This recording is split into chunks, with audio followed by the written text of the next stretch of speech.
Imagine having so much money that you could buy luxury hotels, private airplanes, movie studios, and entire casinos without ever worrying about cost. Imagine being admired by Hollywood stars, respected by powerful businessmen, and followed by newspapers across America. Now imagine ending your life alone, inside dark hotel rooms, afraid of germs, completely cut off from the world, unable to enjoy any of it. This is the story of Howard Hughes, a man who had everything except peace.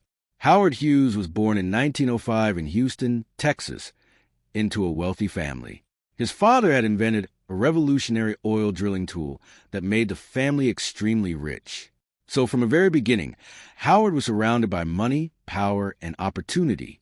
But wealth was not what defined him. He was different. Even as a child, Howard showed unusual intelligence and obsession with machines. While other kids played outside, he studied engines, motors, and mechanical systems.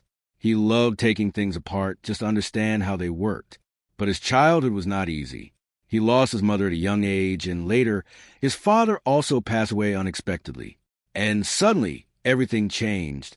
At just a teenage age, Howard inherited a massive fortune. Most young men would have spent it on luxury and comfort. But Howard Hughes was not like that. He didn't want comfort. He wanted control. He wanted greatness. And he wanted to leave a mark on history. In his early 20s, Howard moved into Hollywood. At that time, the film industry was booming, and he saw an opportunity. He began producing films with massive budgets and even bigger ambition. His most famous project was Hell's Angels, a war film so expensive and complex that it took years to complete.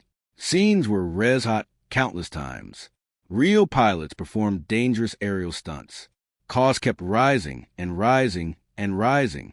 People believed he would go bankrupt, but Howard didn't care. For him, perfection mattered more than money.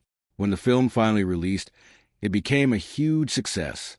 And overnight, Howard Hughes became a national celebrity.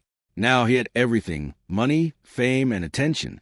He dated some of Hollywood's most beautiful and famous actresses. His life looked like a dream from the outside. But behind that dream, something darker was forming, an obsession with perfection. Howard was never satisfied. Nothing was ever enough. Every detail had to be perfect. Every project had to be bigger. And slowly, this obsession started to control him. Then came his next passion, aviation.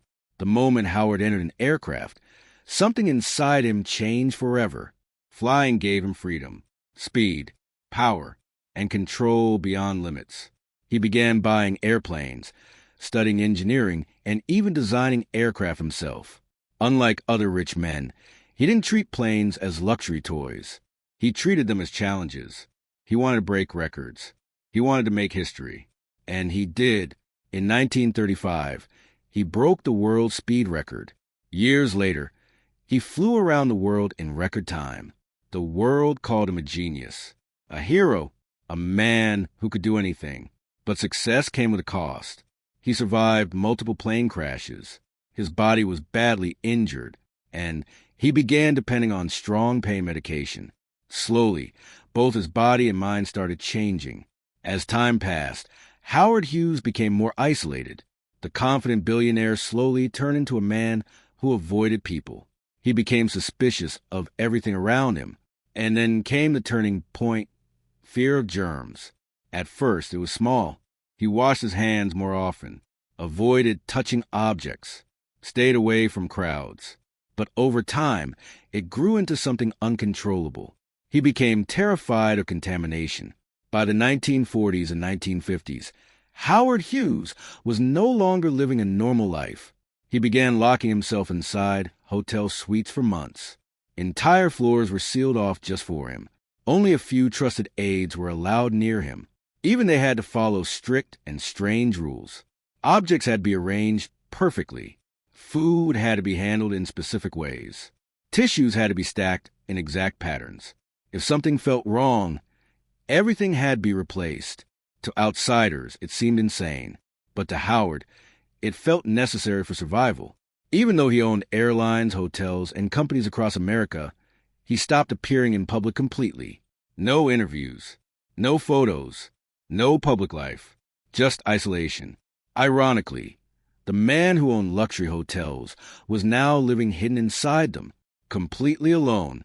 By the 1960s, Howard Hughes had essentially disappeared from the world. Only rumors remained about his location. His health declined, his mind became unstable, and his isolation became total. The man who once flew across the world could no longer live in it. In 1976, Howard Hughes died while being transported on a plane from Acapulco to Houston. He was weak, isolated, and almost unrecognizable. When news of his death broke, the world didn't just remember his success. It remembered his tragedy. A man who conquered Hollywood, built empires, broke aviation records, died alone. After his death, his fortune triggered massive legal battles. No clear will was found. No direct heir existed, and his empire slowly broke apart. Howard Hughes left behind a powerful lesson. That ambition can build empires, but obsession can destroy the person who builds them, because in the end, he had everything money could buy, except the one thing it could never give: peace.